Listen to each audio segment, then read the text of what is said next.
Russia responds. Russia warns the West there will be a price to pay in Ukraine. The global political landscape is marked by a network of interconnected conflicts, where Syria and Ukraine have become key areas of global tension. Although these conflicts seem different, there's an undeniable connection.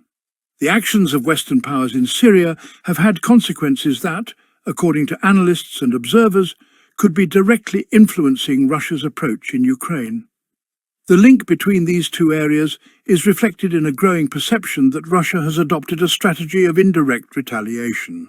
The West's moves in Syria, including its alliances and military actions, have fueled a Russian narrative of betrayal and hostility, which may have led Moscow to see Ukraine as a strategic battleground to strike back. It's absolute chaos right now. It's not clear who will ultimately be in charge. For example, whether or not the Russian Federation's military bases will remain in the region in principle. Turkey was not surprised at first and seems to have said it has nothing to do with it because it's guaranteed, not officially Turkish, but it's a source, pro-Turkish. No, in fact, there is a possibility that they will be saved. It's almost certain to stay there, but I already told you it's not as easy as it seemed at first because the forces that are now in power in Syria, or that are trying to be in power in Syria, are very different, that is, the supposed government. In general, negotiations with terrorists are usually synonymous with useless negotiations because they don't usually follow the following protocols. On the one hand, on the other, since there are too many people among them, they also have to renegotiate. Which ultimately means one thing: Russia may have to withdraw its military bases from Syria, but where there are victories, there are usually defeats. Iran and Russia are unaware of this problem, and to some extent have abandoned the people of Syria, but this is not the case. Syria as a breaking point. The war in Syria, which has been devastating the region for years, has not only fractured the country, but has divided the world's major powers. Russia, with its support for the government of Bashar al-Assad, has tried to maintain its influence in the Middle East. However, Western operations, including actions by the United States and its European allies, have repeatedly challenged this position. In this context, Russian military bases in Syria have become a critical point of vulnerability. Continuous attacks by armed groups, indirectly supported by Western powers, have weakened Moscow's ability to operate effectively in the region. Although Russia has managed to maintain a significant presence, the costs have been high. At the same time, negotiations with terrorist groups in Syria have proven useless, as these factions rarely respect the agreements reached. This scenario has further complicated Russia's position, which faces the possibility of having to reduce its military presence in Syria due to growing international tensions and pressure. Ukraine, the field of revenge. Faced with this situation, Russia's attention seems to have shifted to Ukraine, where circumstances offer an opportunity to respond forcefully to what they perceive as Western provocations in Syria. In November 2024, Moscow intensified its military operations in Ukraine, making significant gains compared to previous periods.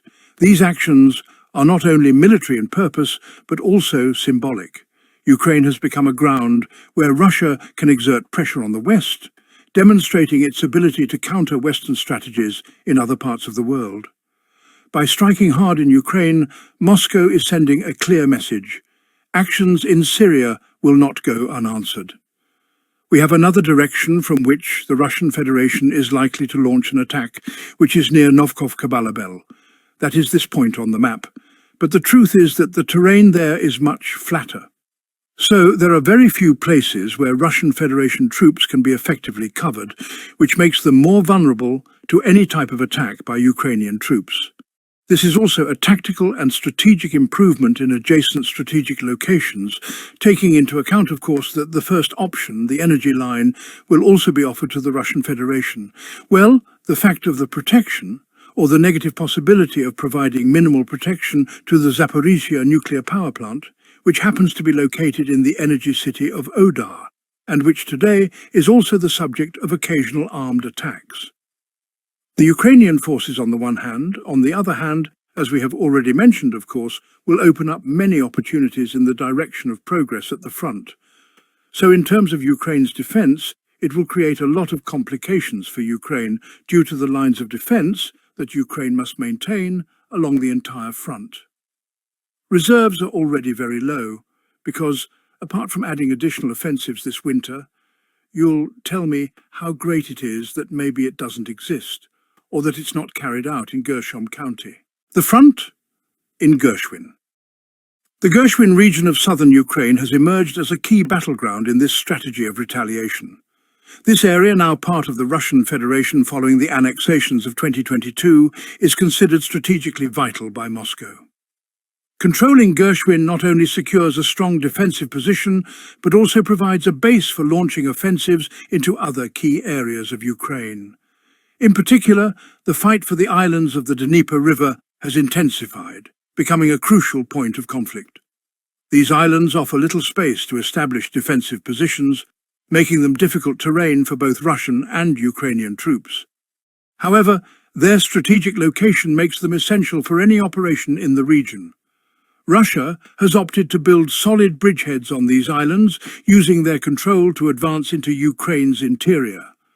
This approach, although risky, allows Moscow to establish a stronger presence on Ukrainian territory and maintain pressure on Kiev's forces. The cities of Nikopol and Margo, located about 30 kilometers from the front, are crucial to controlling the region. These areas act as logistical and strategic hubs, providing a foothold for both offensive and defensive operations. For Ukraine, losing control of these cities would be a devastating blow, as it would open the way for Russia to advance westward. On the other hand, if Russia manages to consolidate its position in this area, it could use it as a base to expand its control over other parts of Ukraine. The connection between Russian operations in Ukraine and Syria is evident. By stepping up its military presence in Ukraine, Russia is not only seeking tactical advantages, but also sending a message to the West. This move is a way of showing that Western actions in Syria have consequences, and that Moscow is willing to respond forcefully on other fronts.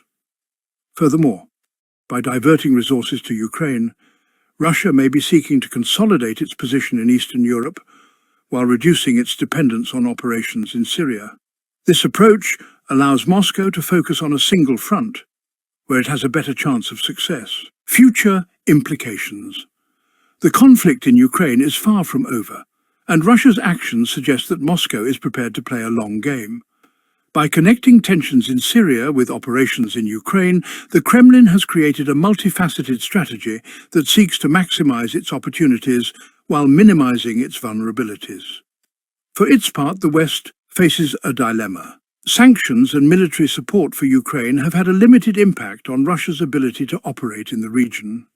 Additionally, tensions in Syria remain a source of friction, further complicating efforts to resolve the conflict.